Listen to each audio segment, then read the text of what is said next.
さぶりであった。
Hey, I'm Alex Radical from Board Game Co., and we are doing our top 100 analytics, our top 100 stats, analytics, whatever you want to call it. This is basically a bunch of high points or notes or recaps, kind of, from the top 100 games of all time as of 2024.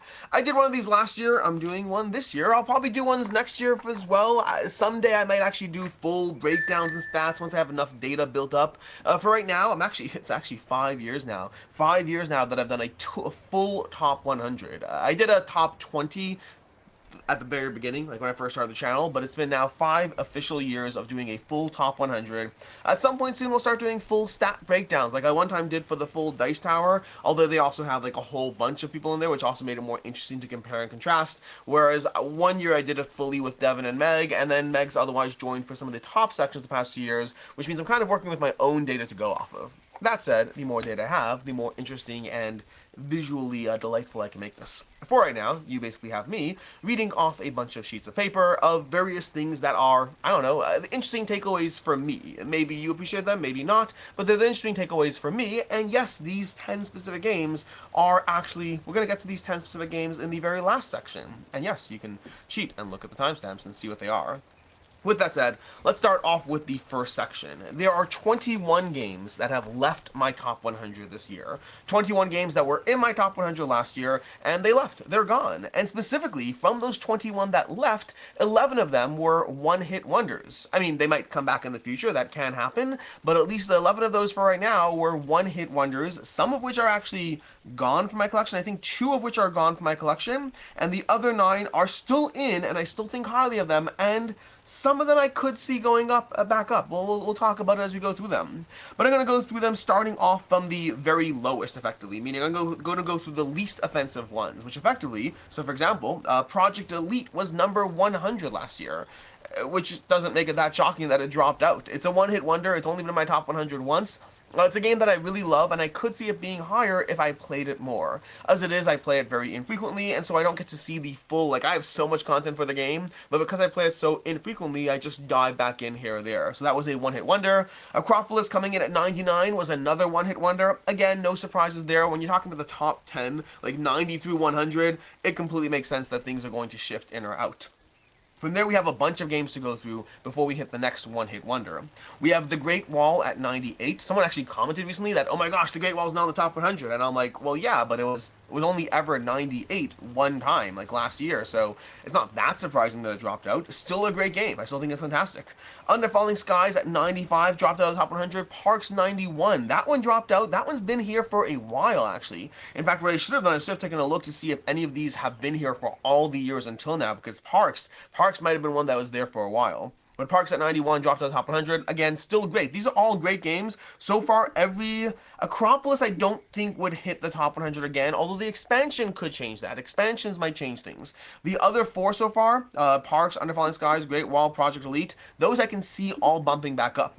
Arena of the Contest at 90, that one saw a big drop. A long time ago, that was in like my top 20 games of all time, but the more I've played it, I still think it's excellent, but it definitely lost some of its shine. The biggest issue I have with it is the longer play sessions make it harder to reasonably table, but I still think it's great. I don't know if it'd be back in the top 100. I don't know, because I think that the more I've played that, the less I've appreciated it. I've seen so much of the game. I've spent over 100 hours in Arena of the Contest, Tenacious Adventures, so it's definitely dropped there. Caesar sees Rome in 20 minutes at 89. I don't think that's top 100 material for me right now. I still think it's great. I played it recently. I still think it's a great game. I don't know if it's top 100 right now. Ragnarok's at 86 was another one-hit wonder. That one, again, left the top 100. I do think it has a decent chance of being back. It's a great game. I'm honestly a little surprised it's out. Sprawlopolis at 83 has been here several times. It did leave. I don't know if it would be back. We'll see, but it still is great. I could see it returning. Burn Cycle at 81 is tricky. I think Burn Cycle is incredible when I play it, but I don't table it often. It's a little harder to table from the Chip Theory games. That and Cloudspire both suffer from difficulty in tabling it, which holds them back. Ruination at 79 was a one-hit wonder. This one's tricky because I based my rating based on the expansion content making the game better, but I don't have the expansion content right now, so it is a tricky one in a tricky spot. I could see it going either way, but as of right now, it dropped out. Last Light at 77, another one-hit wonder. That one, I am intrigued by where that one will go. I still think Last Light is great. I still think it's a very, very solid game. I don't know. I could see it being back in the top 100. Time will tell on that. Run at 74. I think that was more of a one-hit wonder. Run is excellent. It's a two-player hidden movement game. Similar vein as Mind Management. Again, I could see it going up if I play it more. I don't know. But when I think of Mind Management and Beast already in the top 100, I think Run I was a little high on when I was playing it for the first time. I was a little high on it then, and I don't know if it's held up as well. Still great. Again, these are all great games. I don't think a single game here is under a 4.5 for me. We have General Orders World War II. That was coming at 73 last year. Another one-hit wonder. Another great game. That one, I don't know if it'll come back. But I think if it had a re-theme, if they did like a sci-fi or fantasy theming of General Orders World War II, I think it would be probably in the top 100. It's a great game. The World War II theme means I never actually have it derived to play it, but then when I do play it, I think it's fantastic. We have Endless Winter at 69. This is a tough one. I've been meaning to do a full Endless Winter versus Dune versus Arnak recap. I haven't, but I've been meaning to for like 2 years now. But basically, I've said this before, the short version is Endless Winter is excellent. For me, Endless Winter has stood still as other games have gone above it. Specifically, Arnak and Dune Imperium, the expansions have made those games better. And for Endless Winter, I am not overly impressed by the expansions. I've played through all of them, and they're divided between modular content that's nice for variety, but I don't feel makes the game better, and then the expansions that I think, honestly, I think the game makes the game slightly more fiddly. It is still good for variety, but my favorite version of playing Endless Winter is still the base game. So other games have gone higher, Endless Winter has stayed the same, and I could see it being in the top 100 again. I do enjoy it enough. I don't know. I don't know what happened with that one. That's an interesting one. I really do love Endless Winter. I could see it being back in the top 100, but not based on the expansion content. Apiary at 67, definitely a one-hit wonder there. That one is still, Apiary is very smooth, it's very solid, but the tricky part is when I think of Apiary, it doesn't do things differently in a way that is like I don't know. There's nothing especially unique about it. It just works really well. Again, we're still talking about 4.5 over here. I think Apiary is fantastic, but it definitely was boosted by the newness of it. Which, I mean, newness will be a factor. Excitement around new things will be a factor. I do try to temper it as much as possible, but it still is present and something to be mindful of. Marrakesh at 63, another one-hit wonder. Marrakesh is great. I just think I have other Stefan Feld games I prefer. It's still a great game. It's still in the collection. In fact, the two ones that have left over here, oh, we haven't gotten them yet. We haven't gotten them. They're actually higher up, which is interesting. Wayfarers of the Tigris at 62. I can see that one being back. I need to play that one more. It's a great game. I played it a few times. I think the highness of it initially was definitely present, and I haven't played it in like a good 8 months, but I could see it returning as I play it more. Lancaster at 57 and Concordia at 46 are the two that left my collection. And those are tricky, but Lancaster left because as much as I think Lancaster is incredible, when I'm trying to be critical of myself of what games are tabled and not, I think there are better Euro games that I have, and the main mechanism of Lancaster that I appreciate the most, I think Rurik does that mechanism better, which is kind of like bumping workers out. It's a little different, it's not exactly the same mechanism, but I think I prefer playing Rurik for my, for bumping people out and other Euro games over Lancaster. It still is incredible. It's been around for a long time. I still heavily recommend it. It's just the nature of hard choices. Concordia is more complicated on the other hand. Concordia at 46, that one is a game that I loved for a long time, but recent plays of the game have, my past few plays of it have been a little not as good. I don't have a better way of defining it other than to say that I loved it for a very long time, and the past few plays have felt a little bit more procedural. Now, huge fans of Concordia will probably want to lynch me, which I get. I think it's an excellent game. It definitely dropped off for me, unfortunately, and that's not a one-hit wonder. Both those games have been in my top 100 several times. Master of the Universe at 38 is the last one-hit wonder and the highest on the list. That one's partially boosted because I kind of compare Master of the Universe to the Rule of the Smog, Rise of Moloch, which was still in my top 100. Master of the Universe did unfortunately drop. I had a few plays as well that were not where I wanted them to be as far as different issues with the gameplays, and part of it is the fact that the game is scenario based. So when I first dove into it, when I first played Master of the Universe, my first several plays was just the first scenario, and as I dove into other scenarios, some have worked, some haven't. This is a problem I have with Clueless May Die as well, honestly, but Clueless May Die overall, while there is a range in how good it is, the overall range is just much higher. So Master of the Universe, I could see it returning. I don't know. I was surprised. That one, honestly, from my entire list, the one I was probably the most surprised by was Master of the Universe not being there. That one was tough. Wayfarers also. Wayfarers and Marrakesh, honestly, those were also hard ones. But with 21 games leaving my top 100, which 21 games were added to my top 100? From these 21, 17 were totally new, and 4 of them have been on the top 100 in the past. Starting off at the very highest and working our way down, we have Faraway at 95, Circle the Wagons at 94, not new to my top 100, but it made its way in this year. I was a little surprised to see that Sprawlopolis has faded out a bit and Circle the Wagons is in. Again, both are excellent. I could see those bumping around. They're both going to be in the higher tiers, but they're both fantastic games. Cusco / Bora Bora at 90 is completely new to my list. I'm surprised by that, but when I think about it, I'd rather play Cusco over Marrakesh. It makes sense, that swap. Honestly, to an extent, I'm surprised that Cusco's not higher.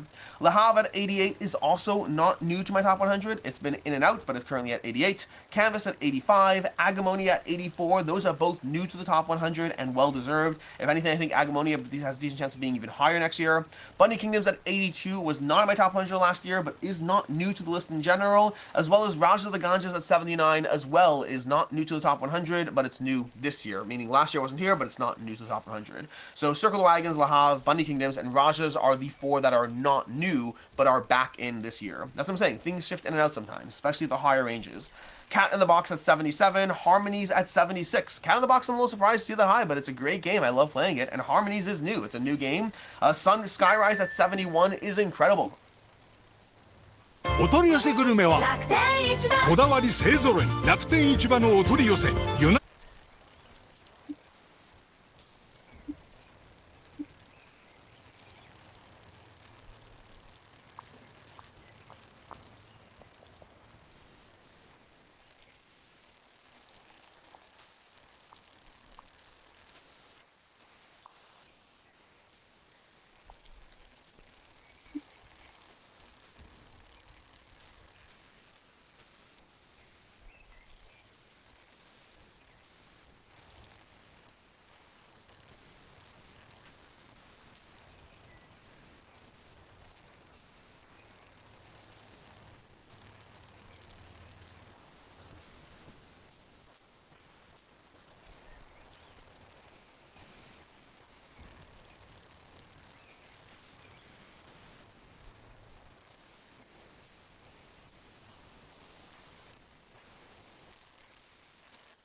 Hey, I'm Grant with Grant's Game Rex. These are my top 10 two-player only games of 2024.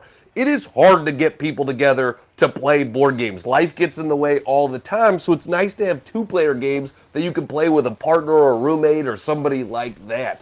They're very popular these days, and that's not just me saying that. I probably get more requests for two-player game recommendations on my TikTok and Instagram than any other type of game. So that's why it was important to me to bring this list of the top 10 two-player games. There were a lot of great two-player games that came out this year, but these are the best of them. And, you know, some of these games do have solo modes, so maybe they are 1 to 2 players, and I'll try to mention that when I mention the game, but they are really designed to play 2 players. So if you're looking for two-player games, this is the right place. So let's get into the games.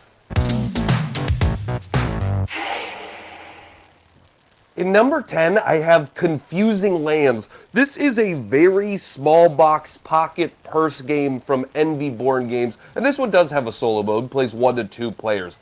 It is a fun little puzzly card game. You are drafting cards and then, you know, building out a little grid of your cards, and you have to do the thing where you cover up some of a card that you have previously placed, which is always a hard decision because you're like, oh man, I wanted all these icons, I wanted all these symbols, and I gotta cover up something.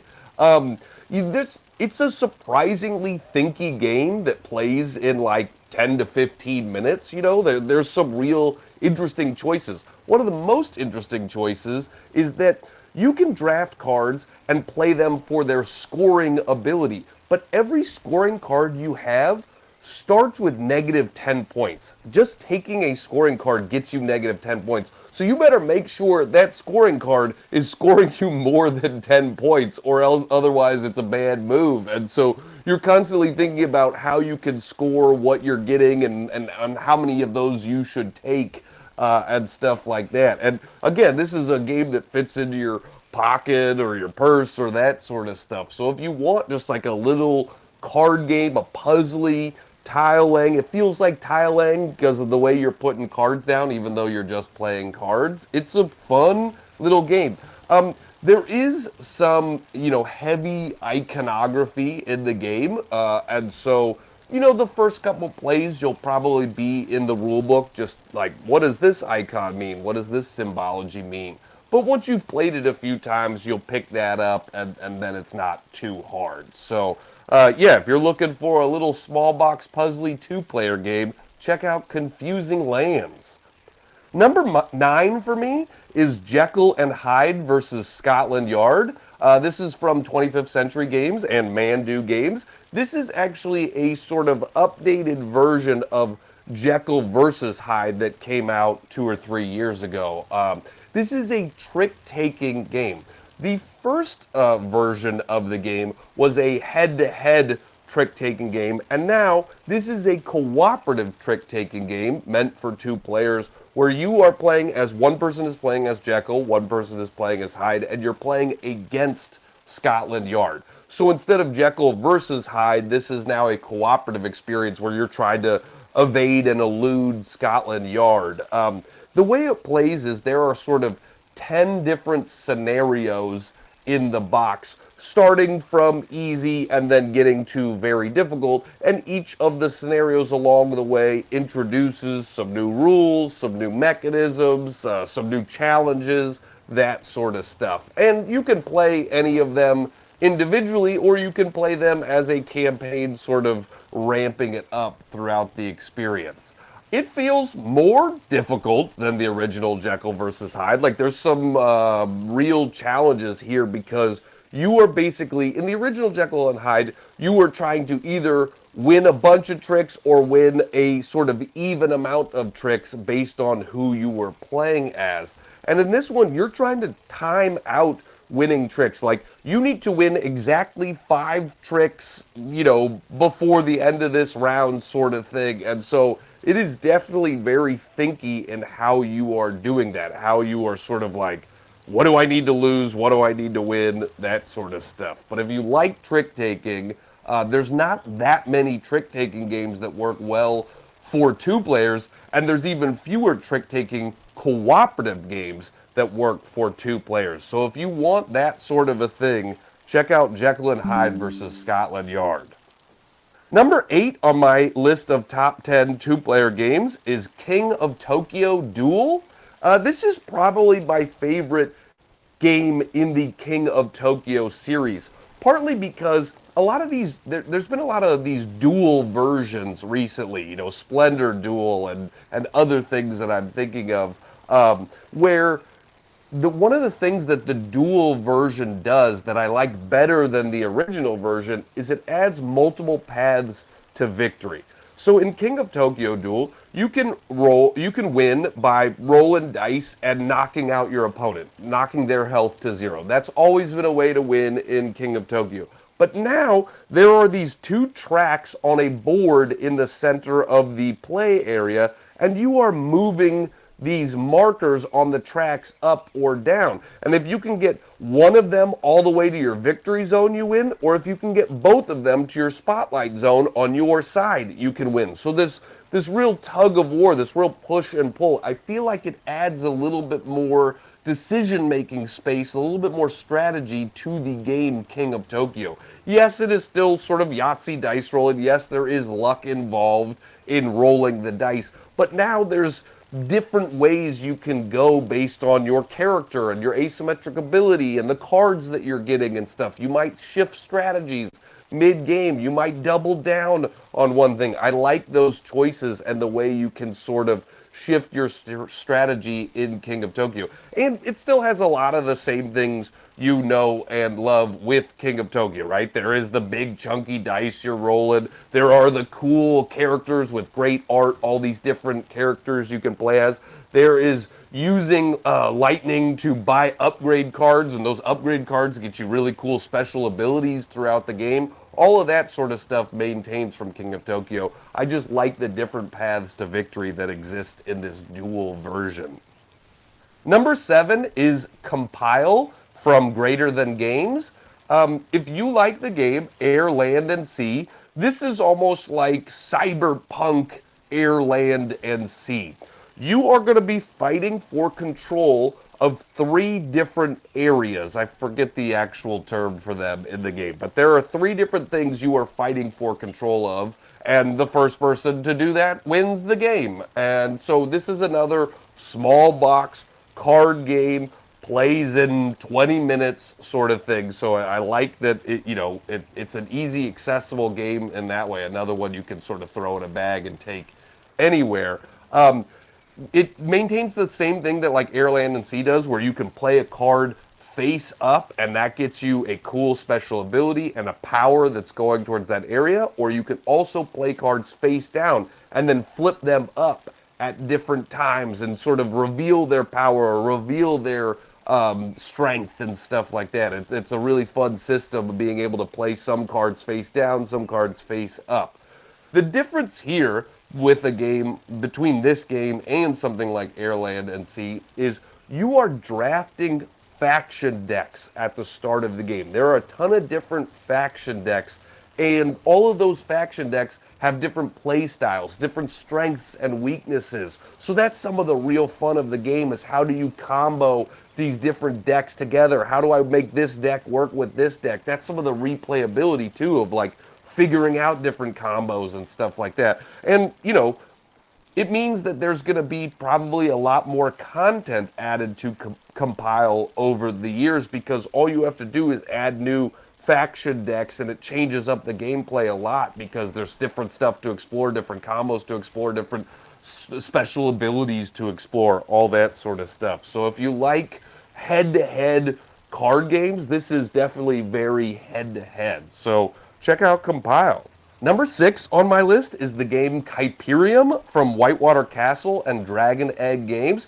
This game honestly came out of nowhere for me. I hadn't really heard much about it. I hadn't seen it at any conventions, but they reached out to me. I thought it sounded cool. I wanted to check it out, and I really like the game a lot.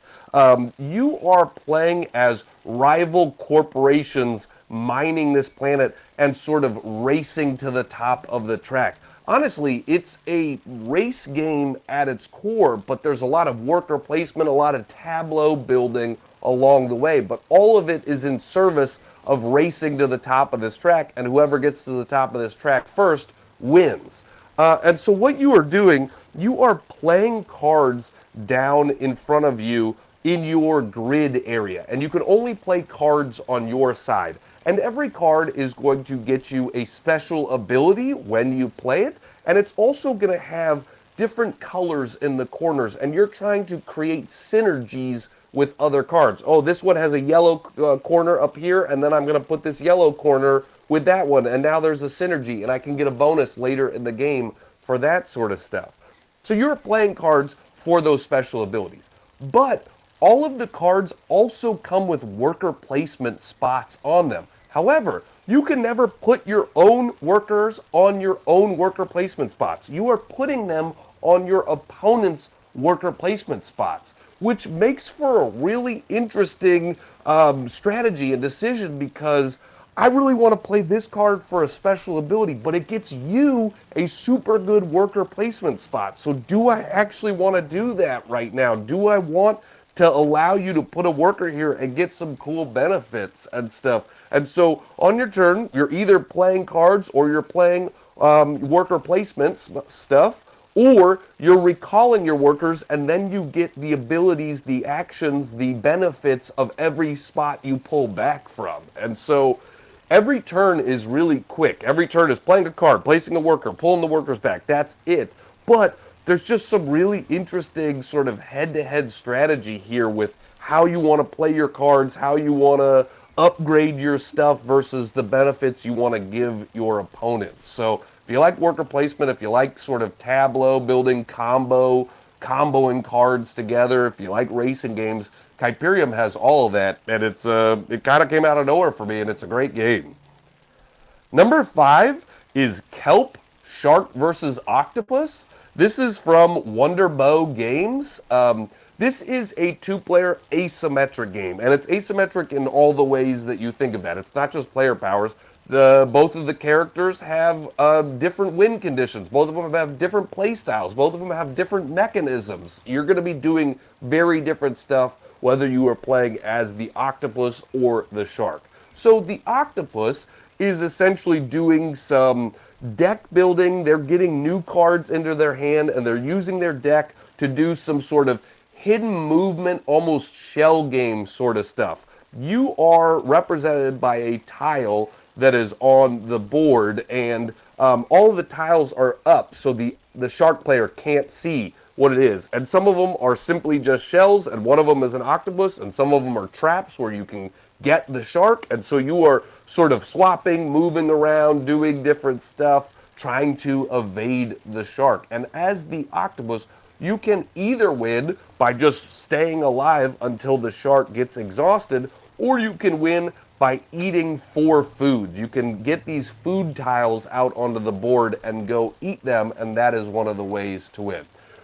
Whereas if you are the shark, you are simply trying to find the octopus and eat the octopus. That is your win condition. But the shark isn't doing deck building. They are doing some bag building where they are adding dice to a bag, pulling dice every round, and using the dice to swim around the board, to search different locations, to strike at a tile they can or can't see. You're doing a bunch of different stuff. But you can also use dice then to get some new cool special abilities, to upgrade yourself, to get yourself better special abilities and stuff. But every time you strike and you're wrong, a die goes into the sort of exhaustion track. And if you get too exhausted, you lose the game. And so it's just a really interesting, I love the tension of Kelp. Like, every turn feels very important. Every turn feels like angst-ridden because, you know, you only have so much time to find the octopus or to stay hidden. And so there are times as the octopus where the shark is right next to you and he decides to strike this tile instead of this tile, and you're like, oh, thank God, but I can't show anything with my face. I can't show any emotions. I gotta have a poker face right here. And I just feel like the game has a ton of tension like that throughout it, which I really like. This is also a very strategic game that plays in about an hour. You know, that's sort of the wheelhouse where I live. I love strategy games that still play in like an hour or less, and Kelp Shark vs. Octopus does that really well. Number 4 for me is the game Flatiron from Ludo Nova. Just to note, this one also does have a solo mode, so it is 1 to 2 players.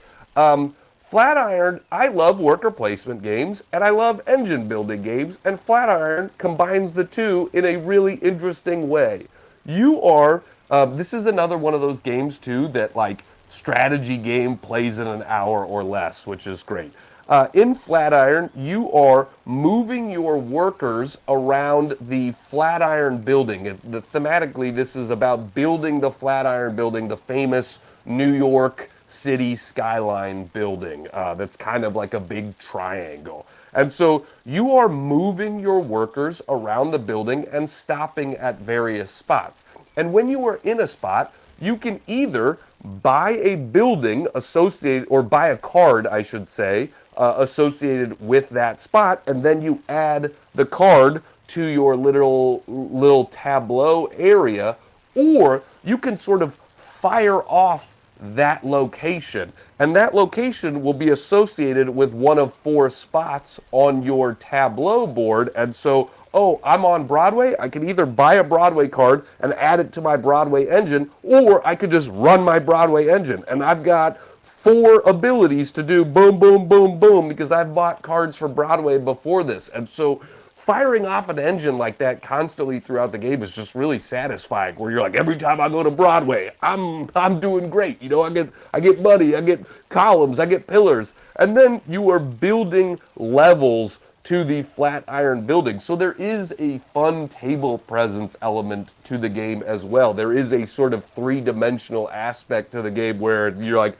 building up these different, you're putting pillars down and then putting floors and then putting more pillars and then putting floors. And all of those will score you points in different ways, but it just looks cool on the table. And, you know, it's a fairly easy to learn like engine building and worker placement game. It's probably a decent introduction to both of those things. You know, it's still a medium weight game, but I would say on the sort of lower end of medium weight. So yeah, if you like firing off engines, if you like worker placement stuff, Flatiron is definitely a great game.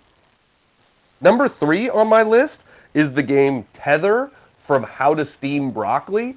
BGG says that this is a 2 to 4 player game.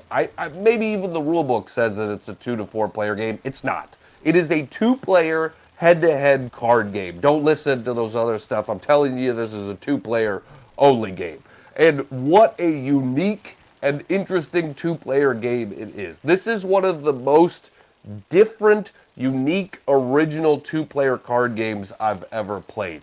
The game is, it's just a deck of cards, and it is what they call a mirror deck, meaning every card, if it says 64 on top, then it says 46 down here in the other orientation. So every card, when it's laid down, is going to look different to your opponent than it is to you. And one person is trying to make connections horizontally, while the other player is trying to make connections vertically. And so it's like, it definitely takes a game to sort of wrap your head around it and see the stuff, because there is also like a market of cards over here, and you have to think, okay, that is both an 89 and a 98. So how can I use either one of those to my advantage? That is both a 71 and a 17. And so how can I put them out here? And then you can also, you're creating groups either horizontally or vertically with connected sequential numbers. You know, you can play a 33, a 34, a 35. And then you can sort of bring groups together and slam them together. If I can put a card here that connects that group to this group, boom, I can bring them all together. And when a group is either 6 cards or 10 cards or 14 cards, they're going to score points. And so if I'm the vertical player, I'm going to count how many vertical cards are in, how many like sort of, you know, spaces vertically this group goes, and then we're going to count how many spaces horizontally it goes, and that's how many points it's going to score. You know, we just created a 10-card group, and it's 6 vertical and 4 horizontal, so I'm scoring 6, you're scoring 4. And it plays, in 30 minutes, but man, it is a thinky, interesting two-player card game. This is also a fairly small box game, one that you can bring sort of anywhere with you. And if you like puzzly games, if you like unique games, then I think Tether is definitely worth checking out. Number 2 on my list of the top 10 two-player games of 2024 is Ironwood from Mind Clash Games. This also has a solo mode, plays 1 to 2 players, and this game is another asymmetric two-player game. You are either playing as the I can't even remember what they're called. They're called the Wood Walkers and the Iron Clad Funnies. That's not what I can't remember what they're called. But there are 2 different factions, and you are doing different things as the factions. You are, in one faction, you are basically keeping to the forest, and you are trying to perform rituals and get these totems back to your outer dense forest in order to sort of, cast out this other group. And your opponent is playing as these people who are moving from mountain to mountain and like mining all the resources out of it. So it's kind of like this classic, the Secret of Nim sort of theme where it's like the one group is like all nature based and the other is trying to exploit nature and get the resources out of it. But the game really comes down to the interesting card play in the game. Every card, you have asymmetric decks of card and asymmetric win conditions and asymmetric play styles. Again, everything about this one is very different based on the 2 factions you're playing as. And you are playing cards to move, to add troops, to fight, to engage in combat, to get special abilities. It's all about like comboing your cards together and doing the right things at the right time. This is a very conflict-heavy game, and so know that going in. You will be constantly battling each other, and even the battle system is like really clean but interesting. You can either play a card for its special ability down in front of you, or you can commit it to battle. You are foregoing that special ability on the card if you commit it to battle. But then there are these top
sort of strength and defense and influence sort of numbers at the top. And so you'll both commit one card to battle, then flip them over and compare the numbers at the top. I'm hitting you for this, you're hitting me for this, I'm defending this, you're defending this, and then who has more troops in battle is going to win the battle, you know, and you're going to lose some troops, or you're going to force people to flee, you're going to force people to retreat and stuff like that. So the battle system is really clean and interesting. Just that hard choice of, do I want to keep this card for the special ability, or do I want to commit it to this battle and stuff. So it's a really, really cool two-player only game. Plays in about an hour. I think it's really interesting. It's one I want to keep playing because there's enough cards that I feel like I haven't seen the whole decks in my, I've played this multiple times, but I still feel like I want to explore the decks and the powers and stuff and the cool things that the cards can do in the game. So Ironwood is really great. Check it out. And my number one two-player game of 2024 is Lord of the Rings Duel for Middle-earth from Repos Productions. This is essentially a Lord of the Rings re-implementation of the game Seven Wonders Duel. And Seven Wonders Duel is one of my favorite two-player games of all time. I love Seven Wonders Duel. It's been a game I've played for a long time, and it will always remain in my collection.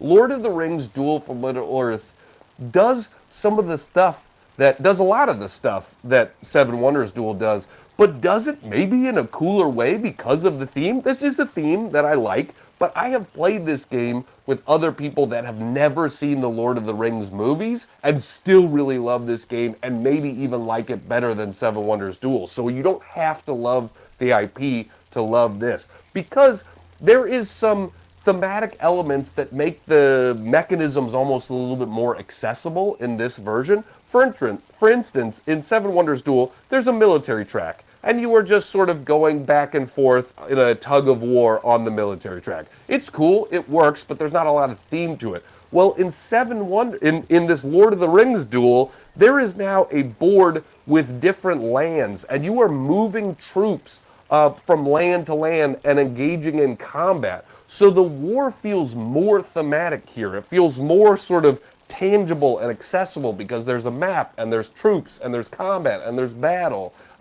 There's also this fun slider. The production value of this game is great. There's a fun slider where Sam and Frodo are trying to get to Mount Doom, and then the Nazgul is trying to catch them, and so there's this race element going on there. There's multiple ways to win the game, just like in Seven Wonders Duel. There are 3 different ways to win the game.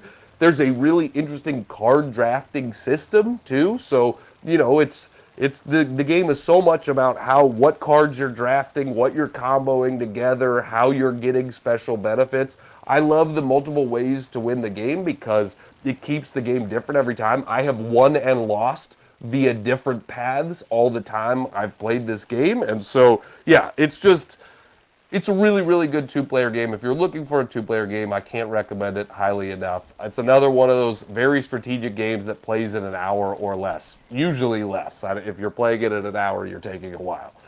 But it's all of these games are really great. If you're looking for two-player games, these are all ones I've had a lot of fun with here in 2024. So I hope you found something that you liked. I will be back with more of these top 10 category videos soon. Thanks so much for liking, subscribing, all that sort of stuff. I'm Grant with Grant's Game Rex.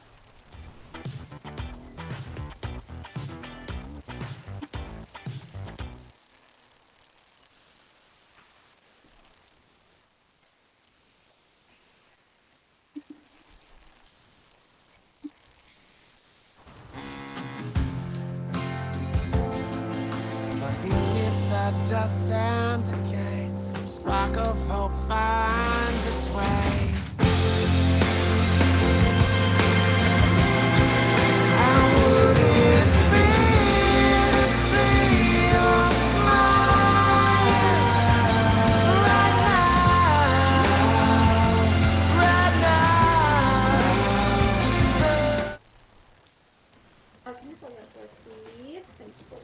Oh, this stupid head came off. It's dying. You just suddenly turned off.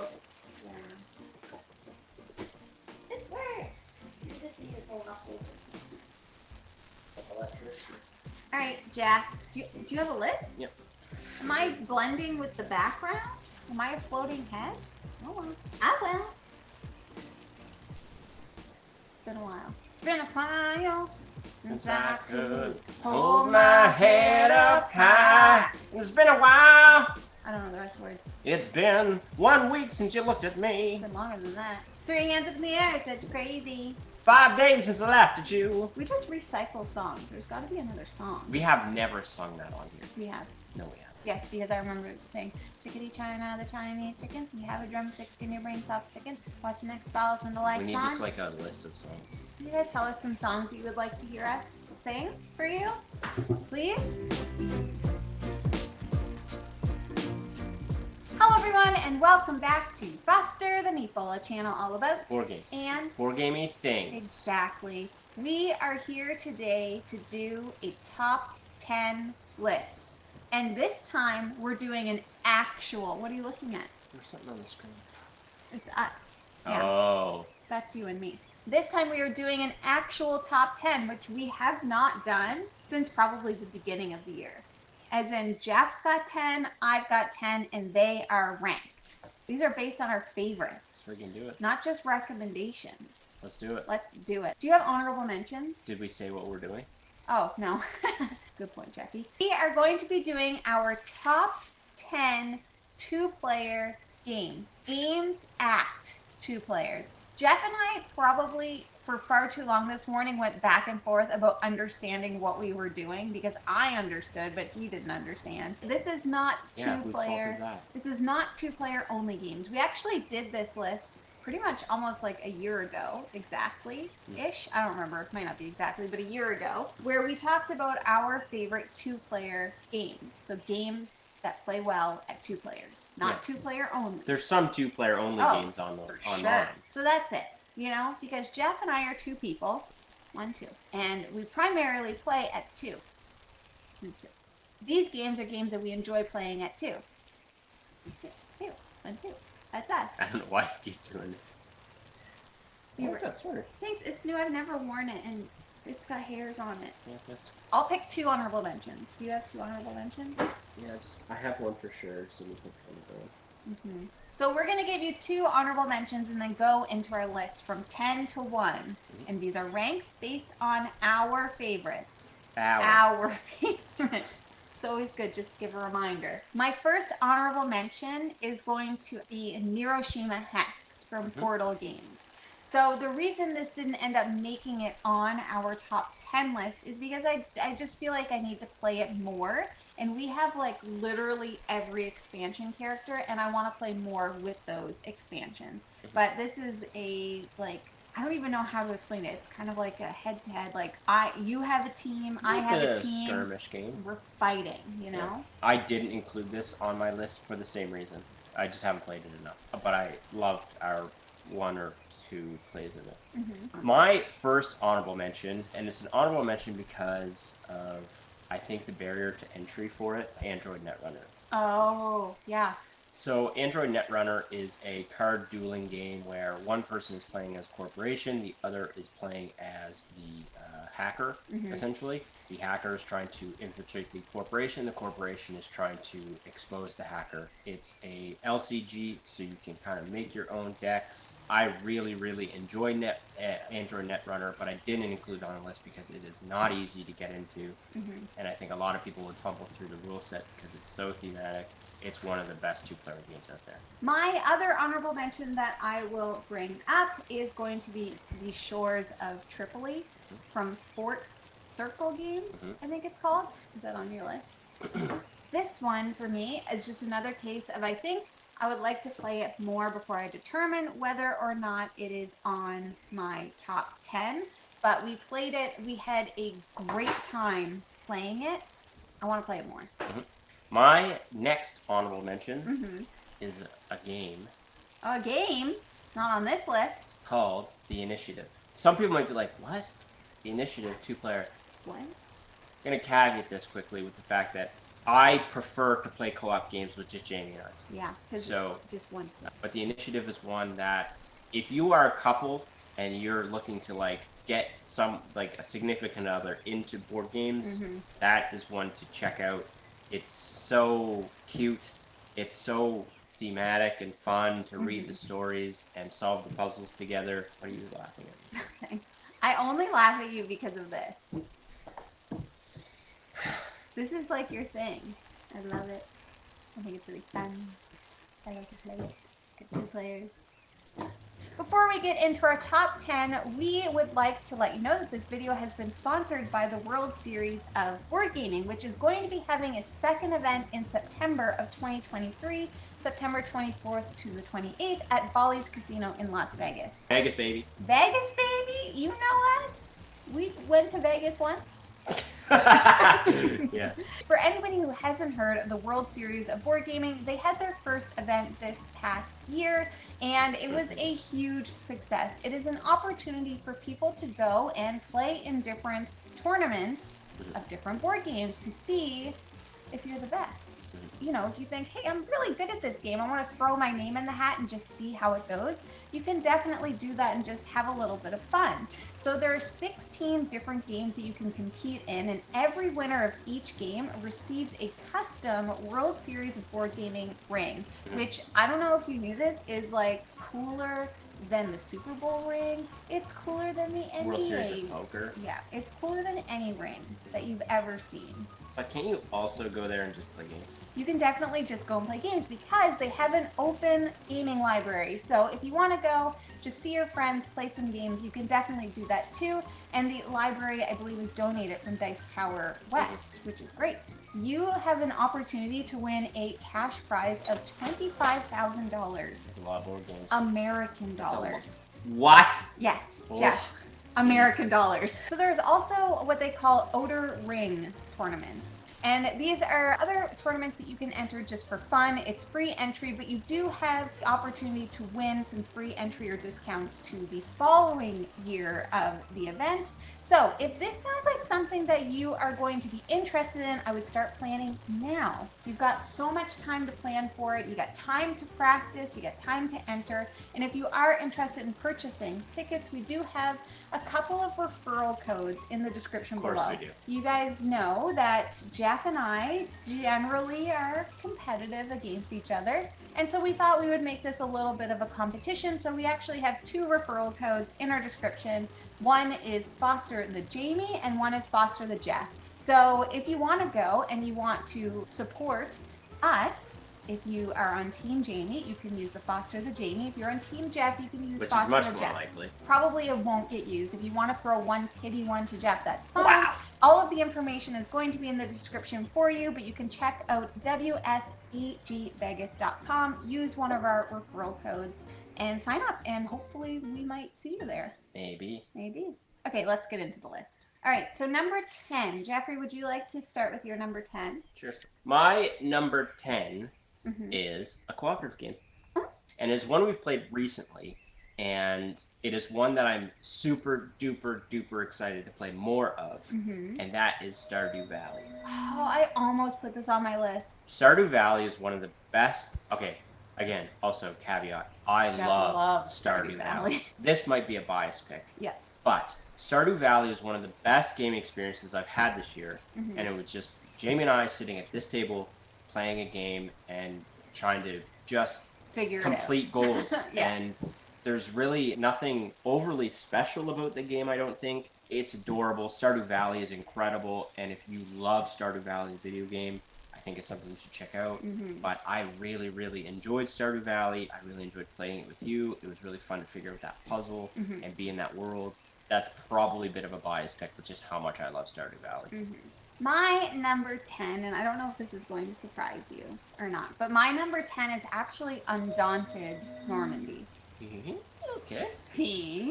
Did you forget about Undaunted? Undaunted Normandy is not a game that you would think that I would typically like. But this is like a head-to-head game where one person is playing as the U.S., The Allies. the Allies, and the other is playing as the Axis, which is, The Nazi Germany. Nazi Germany. Italy. you know, the Axis. I love this game. I think it is just so interesting, and there's like different scenarios that you can play that add like different kind of layers to the game and different types of troops that you're able to use. It's not complex to learn, but I think the strategy Definitely. is very complex in the way that you're like, oh, I need to make sure that I can sacrifice these people, but I need to keep these people, and I want to go this way and protect this area, because it's kind of like an area control a little bit. I want to continue to play it more because we've only played like the base scenario. You've played more. Yeah, and I want to try some of like the other sets as Same. well, but I don't know. I just think this is a great two-player experience, especially if you're into history. Like I said, it's easy to learn, hard to master. If that's like your type of game, I think this is something that you should definitely check out. It's a great pick. Thank you, I know. My number 9 is a card game, Mm-hmm. and it's called Radlands. Number 9. Uh-huh. What do you mean? You shocked it's on the list, or that it's That's high? that low. Radlands is a 2-player only lane duel battle game. Don't know why I said that. Lane duel battle game. Lane battler, where you are essentially trying to blow up each other's bases. You're going to be playing out your little like minions onto your board in order to protect your bases, and they all have little abilities that you can trigger, and you attack on those lanes. It's beautiful. We have the deluxe version of that game with the playmat and all the upgraded stuff, and it's just...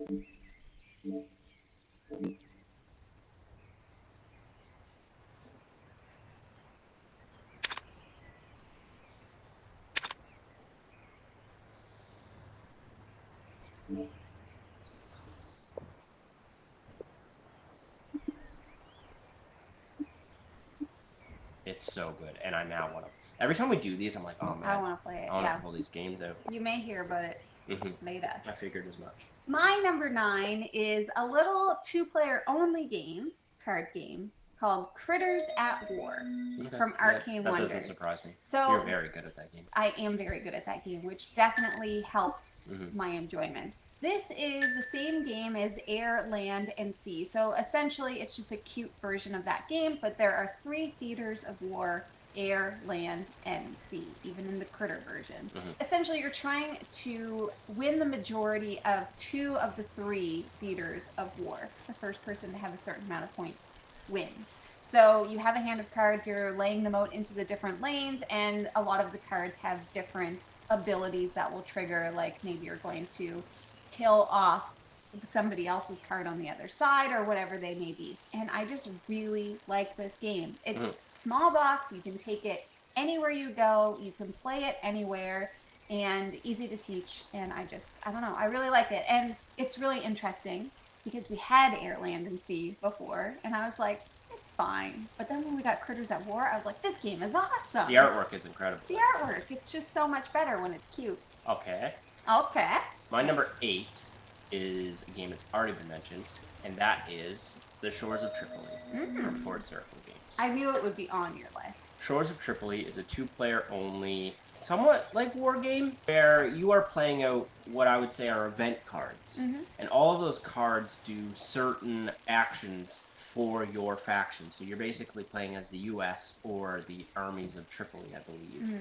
It is historically accurate for the first Barbary War. Barbary. I always freak that out. Friggin' Barbara, man. She's always getting into stuff. The wind conditions can change based off of the situation that's happening out in front of you and how certain events unfold. The U.S. is just trying to stop the pirates from basically collecting gold and collecting resources, and the pirates, the Tripolians. When we were playing, we just accidentally kept saying Chipolean. The Tripolians are trying to stop the U.S. from kind of gaining a stronghold in the area and marching their troops closer and closer and eventually taking over Tripoli. If you love war games, if you love that theme, if you love asymmetry, definitely one you should check out. It's so unique and super war.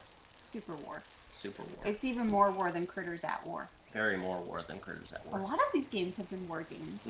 My number 8, which I know is going to be much higher on Jeff's list, it might even be his number 1, is Lord of the Rings: The Confrontation. So this is a two-player only game. So as we said, there are some two-player only games where one side is playing as the Fellowship and the other side is playing as Sauron and his army. And basically, if you are playing as a Fellowship, your goal is to get Frodo to Mount Doom, Mordor or whatever, to throw the ring in the fire. Ring of Fire, Johnny Cash plays in the background. I fell into burn ring of fire. I went down, down, down, and the flames got higher. And it burns, burns, burns. The ring of fire. The Ring of We Fire. have definitely sung that before, and I think it was when we were talking about this game. And then if you're Sauron, you're trying to get to the Shire, basically, or kill Frodo. 3 of your minions to Have the to Shire. get to the Shire or you kill Frodo. All of your characters are hidden. You don't know who's moving. Anytime you move into a space with an opponent, you fight, and then those special abilities trigger, and you've got cards, secret cards in your hand that you're going to play, reveal at the same time, all of these things. This is a fantastic game. It is very hard to find because it is out of print. However, we have found a copy. So Max from Table Knots found us a copy and then was immediately able to find another copy. So they are around if you are interested. But this is a fantastic game. If you're a Lord of the Rings fan, I highly recommend it. It is extremely easy to learn. It's easy to play. You can be as strategic as you want to be, but ultimately you don't know what's coming at you from the other side. And I just think it's fun. I love it. My number 7 has also already been mentioned today, and that is Undaunted Normandy. Everything Jamie said, I will repeat or echo. I'm not going to go into it too much further because it's already been discussed. Undaunted, in my opinion, is just one of those games that has nailed the mechanics so well that I don't even see, the components aren't like as fleshed out as like some of these bigger box games that I, tend to enjoy more. Or like that there's not miniatures because it's all just little discs and cards and maps that you build out for each scenario. But I love World War II themed stuff. This one is one that I just fell in love with immediately. I knew I would. It had come recommended to me a ton. Long story short, Undaunted Normandy, I think it's going to continue to rise up this list the more and more I play it because it is as good of a two-player only game that you can get, in my opinion. Right. My number 7 is a classic. This is a game that is probably never going to leave this list, and that is Castles of Burgundy. Now, this is not a two-player only game, but in my opinion, I do not enjoy this game playing more than 2. I only ever want to play this game at 2, and I am very excited to get the new version with all the fun colors and all the other things. Castles of Burgundy is a fantastic game. It is on VGA. I do not like playing it on VGA. I only like playing it in person with 2 people. 1, 2. That's all I ever want to do. Essentially, you're building out, it's a duchy, and there is dice placement, tile placement. Each of the different types of terrains score differently and do different things, but you're building out your little duchy based on many different things. But it's puzzly in a way that I love. It is fun and it's ugly, so I'm excited for the new one. It's not on my list. Well, because I've played it a lot recently at 3-player. Well, that's what you did wrong, Jeff. It's deserving of this status for sure. It's deserving of this prestigious award. My number 6 is a game we played a lot of in last month or the month before that, and that is Unmatched. Unmatched is a 2-player battler. Yep. Where you are playing as a bunch of different characters that you can choose from, and you're playing out cards to take actions, and ultimately what you're trying to do is just get the other person down to 0 hit points. It happens in this little arena map, and each character has unique abilities that they can do. There's a ton of characters you can play. You can mix and match all of them. The more and more I play Unmatched, the more and more I appreciate how good that game is designed so that you can just plug and play as many characters as you want and it not get stale. It's impressive that they make each character unique enough that you don't stale on it. Yep. More sets. More. Yeah, we need to get the Genie versus Houdini. Houdini and Genie, Yeah. Houdini. You might hear about that later. Yeah, I figured. So my number 6 is a card game, but it is a sprawling card game. It is an ugly card game. And that card game is Innovation. Oh, God. Yeah. If you don't have this on your list, I don't. that's a miss. I That's a don't, miss. Jamie. I've also been really liking playing that at 3-player. Who are you? So basically, you are playing over how many eras? 13? 12? What's the... 9? 12, I think. 12. It's an engine builder civ game where you are like building out different types of cards in front of you that are going to be triggering, and you're trying to collect certain amounts. You're trying to like win an era, and you're going through, and it is a huge game, and I'm not explaining it well. All I know is that I'm really good at this game, and I don't know how I'm good at it, but I am, and it's a lot of fun. You've never beat me. Yes, I have. No, you haven't. My number 5 is just being inputted right now. And it's Innovation. And that is Innovation. Good pick, Okay, Jeff. so here's what happened. We just looked at our shelves, I told you to look in the drawers. and I didn't look in any of the drawers. So I probably missed some games, and that's one of them.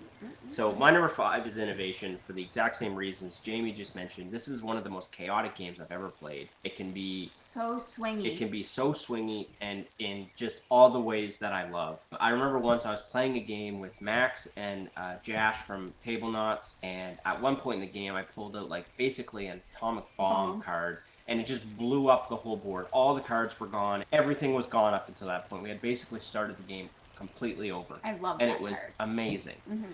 Innovation is one that every game is different. It's very mean. It's very mean, one that I love playing with people. I love Innovation. I'm so mad at myself that I forgot to put it. I'm putting it at 5. No problem. No problem. My number 5 is a little game called Ashes Reborn. Nice.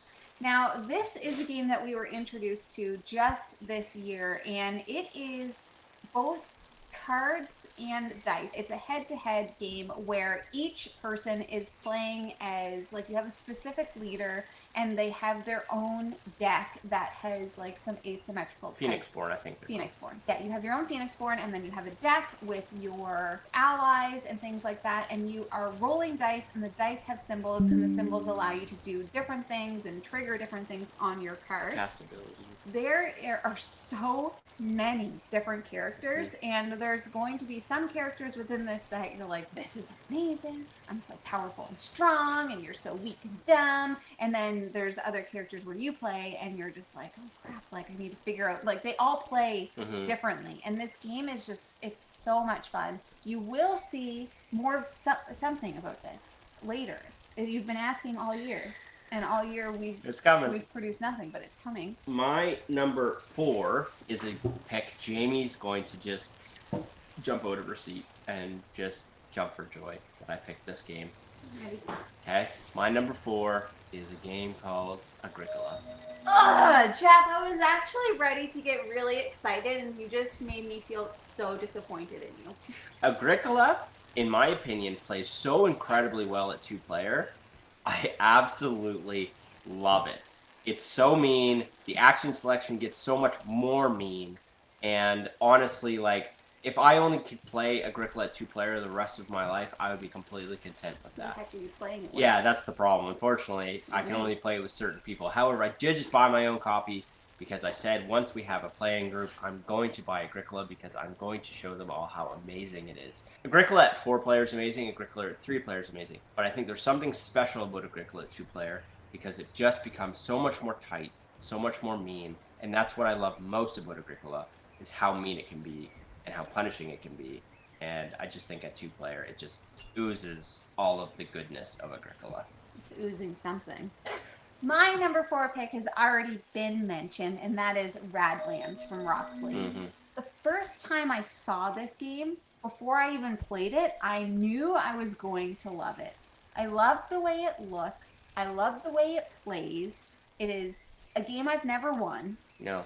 I'm not good at And it. you have not been close either. I have not been close. It's so good. Like, I don't know what it is. Like, I love it. I love dueling games. Like, I love any game where you are just like head to head playing out cards, or like it's just that kind of game, and I really like it. Punch Ball. If you say Agricola big and small, I'm gonna punch you in the face. No, I did not like Agricola Big and Small. My number 3 is a game that's already been mentioned on this list, and that is Lord of the Rings: The Confrontation. I thought it might be within your top list. Jamie has already mentioned this and spoke about what the game does, so I won't go into that. One thing I will add is that it's so easy to just set up and play it. It's such a simple game. I don't understand why it's so good. I know. Because it's just moving these little, like, it's Stratego. It makes me giggle, this game. I don't Moving know these why. little pieces around and then flipping cards. And I wish they would reprint it because I think a lot of people should enjoy this game. Yeah, Lord of the Rings Confrontation, I think, will always be on this list somewhere. My number 3 is a little game that I like to call Fort from Leader Games. Wow. I did not see that coming. I love this game. I do not like to play it at more than 2 players. You could play it up to 4. I have loved this game since the first time that we've played this game. Anytime where I have the opportunity to play it, I want to play it. Jeff and I often have to learn new games and play new games and do all of these things for the channel, but if anybody, or if Jeff's ever like, what do you want to play? 9 times out of 10, that is a game that I am like just grabbing because I just love this game. So you're playing as kids, you're building out forts, you're collecting toys and pizza, you're making friends. Cats and Dogs expansion is also there, and I just love it. I love this It's also game. there. Well, we've only played with the Cats and Dogs expansion, I think, once. I love it. I love the artwork. I love everything about Fort. I've talked about it a million times, and I'll talk about it a million more, probably. My number 2 2-player game is one that was introduced to me recently. Oh. And that is Twilight Struggle. Twilight Struggle it might be a masterpiece of 2-player game. I have not got a chance to introduce this to Jamie yet. I don't know how you perfect on Twilight Struggle. One player is playing as the USSR, the other is playing as the United States of America, and you're basically just fighting over control of all of these regions on this world map. Fighting for influence, fighting for control. There's like a DEFCON track where you don't want it to go too far up because then it's nuclear catastrophe and both players lose and all of these crazy things. There's like a cool space race track. There's multiple ways for this game to end. It's just a tug of war between these 2 factions and I fell in love with it immediately. I really, really need to show it to you because I think you will also absolutely enjoy this game. I love Tug of War. My number 2 is a little game called Dice Throne. Oh. Did you honestly forget Dice Throne? Yep. What a guy. Dice Throne's amazing. Dice Throne is amazing. We have loved, I've said that about all of these, but we have loved Dice Throne since before the Rerolled and all of that stuff. It was one of our gateway games. And it is, once again, you could play it with more people. I never want to play Dice Throne at more than 2 players. I just don't. I have no interest in it. Head-to-head, battle Yahtzee. You have all these different characters that you can choose from. They all play differently. And now you have Marvel Dice Throne to throw in there as well. There is a new Dice Throne coming out, Santa versus Krampus, but I think it was only Kickstarter. Yeah, it's not going retail. So anyways, the point is, it's awesome. I love it. It is so fun. We have an entire tournament dedicated to this game. And it is one of those games where it's hugely based on luck because you're rolling dice. And I personally like that. Not everybody likes that, but I do because it definitely offers some of those big moments where you're like, I'm just going to go for it. And then you get nothing. Or you go for it and then you get the ultimate. You're like, whoa, and everybody's really excited and screaming. I love Dice Throne. My number 1 is also in my top 3 favorite games of all time. And that is a game we call Res Arcana. Res Arcana is a engine builder. You can play Res Arcana up to 4, but I think it shines at 2-player in my opinion because it's so much meaner. It's really back and forth, snappier, and I love Res Arcana so much. So basically in Res Arcana, you are trying to race to 10 points. And you are dealt a hand of cards that's it for the game. There's no card draw outside of those cards. So ultimately, you are forced to figure out your engine puzzle and make it work in order to figure out a way to get to 10 points. Yeah, 2-player, it shines because you're just bouncing off of each other, fighting over those places of power, fighting over those magical items. This was on my short list, but it did not make my top 10. That's fair. My number 1 is a game that has already been mentioned. And it is a game that I think we just started playing this year and that I now love, and that is Unmatched. There's a game that neither of us mentioned that I was certain you were Fantasy going Realms? to... No. What? Villainous. I know. Okay, so here's the thing. Before we get into why I love Unmatched, Villainous is my all-time favorite game. We typically have always played Villainous at 2. However, in this past year, we have played it at both 3 and 4, and I had no qualms with that. And I am now realizing that there are certain characters in Villainous that I can't enjoy at 2 players. You have to be able to play them more. Like Lotso. You know, there's certain players that I'm like, I don't even want to use this character in a 2-player game. So it is no longer one of my favorite 2-player games. However, it is my favorite game. That's fair. So Unmatched, I like, for everything that Jeff already said, the variability for me is just so good, and how each character plays slightly differently, and it has those moments where you're like, you can laugh about stuff and you're like, oh, it's so simple, the game. Like, you can teach it to anyone, you can play it with anyone, and I just love all the different characters. I'm excited to see what they come out with next, and I've just had a blast. It's so I have a blast playing this game, like, every single time. Every it's time. quick, it's easy, it's fun, like, the characters are awesome. I love Bloody Mary as a character. I love playing as dinosaurs because dinosaurs are cool. Or playing Bloody Mary versus dinosaurs. So I love this game. I think it's my favorite 2-player game. Those are our top 10 2-player games. Games to play with 2 people. Not with me now. 1, 2. Why do you want to touch me so much? I'm not touching you. I'm not touching you. You'd be really interested to know down below what some of your favorite 2-player games are. What do you like to play with your significant other? What do you like to play with your playing partner? I don't know. Who do you like to play with? Doesn't matter. If you're interested in buying board games like any of the 20 plus, we've mentioned more than 20, that we talked about today, first start by checking your friendly local gaming store, and for us that is Boardroom Game Cafe. Yes, it is. That is all we have for today. Thank you so much for watching. If you like what you see, please subscribe. We hope to see you again soon, and now we say goodbye. Goodbye. Later days. I really like this game. I don't have a shirt on underneath this. It's so Mickey's. Yeah, that's inappropriate. Oh, I don't know. Well, we're below the kitchen. Oh, doing dog stuff, you know? You don't hear. Do you hear it? Yeah. I gotta go up and check. Yeah. Well, what do you do now? Because she's laying there like a good girl. Oh, yeah.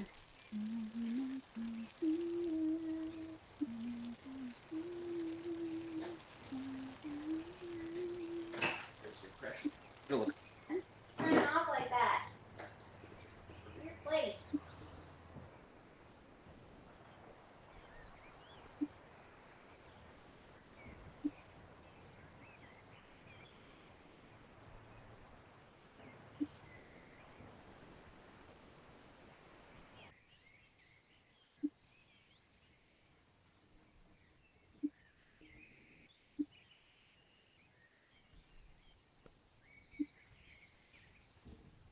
This is why Superman works alone.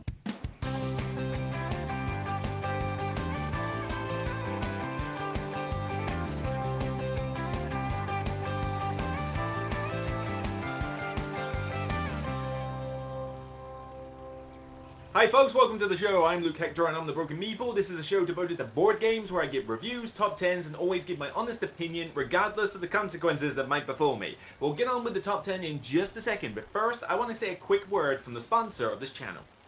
As a fellow gamer, you'll understand this is unacceptable. The solution? Head down to my new sponsor, Kiender.co.uk. Kiender stocks many of the hot new releases as well as some old hidden gems. Free delivery on orders over £30, further discounts on bulk purchases, and even 5% of your spending refunded back to you as points to be used for further discounts down the line. If you use the referral link in the description below and sign up for a new account, you'll get 5% discount on your first order over £60.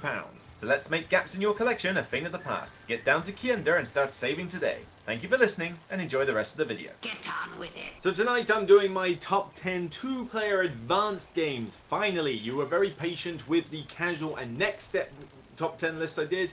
Well, now we're going to take on the advanced list, which was definitely the hardest one to do for two reasons. Firstly, I had to actually record the start of this video and my number 10 again because the battery ran out in a camera and corrupted the video file.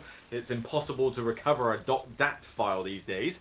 So that's one reason. The other reason is that my shortlist was a bit smaller for this one. It was harder for me to come up with a lot of games that I felt were not only good at two players but also advanced level. And we're talking like pretty advanced, heavy Euros, heavy games, heavy thematic games, but certainly like, brain burners at the best of times. And I know that there's going to be ones on this list that some people are like, ooh, I don't know, and there's certainly going to be ones I'm missing off, which are like, how dare you not put a game like that? Well, different strokes for different folks, but then I guess it's just a case of whether you might prefer it with two or whether you prefer it with more.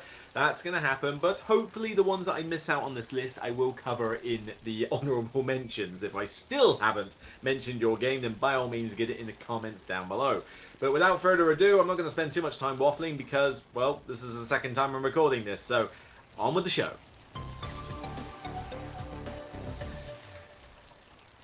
My number 10 is a little bit of a weird one because I am kind of stipulating that this is mainly when you play it 1 versus 1 on an app.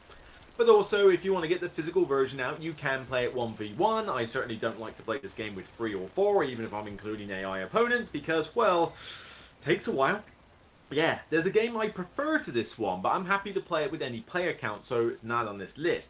But I gotta give Through the Ages props where it's due. This is a very fun Euro-based civilization card game, building up a tableau of cards in front of you while also managing your resources. And if you understand how the corruption mechanic works in your first game, then you're doing better than most people who play it. Yes, it's an incredibly fiddly mechanic, and thankfully the app sorts that problem out for you. Hence, the app has basically killed the physical version of this game. There's almost no reason to own the physical game when you have the app. It's that good. They literally nuked their own game with the app. And I'm the bad guy? Now granted, if you want to get the physical copy out and you don't mind spending a good 3 to 4 hours playing a two-player game, then by all means do. It'll still be fun, but this is really going to be for two people who know the game well. For me, I don't know the game that well, so I pretty much just play it on the app. But even then, I'm only going to play it against one AI. I just don't see the need to have a third and fourth one in there. It's much better as a two-player game than it is as multiplayer, and I'm pretty sure most veterans of Through the Ages probably agree on that fact. You'll get some that like it with multiplayer, but frankly I suspect that if you ask them if they prefer it at 2, they probably do prefer it at 2. My number 9 is a classic card game. The classic card game, like should be in the top 10 of Board Game Geek rankings, classic card game.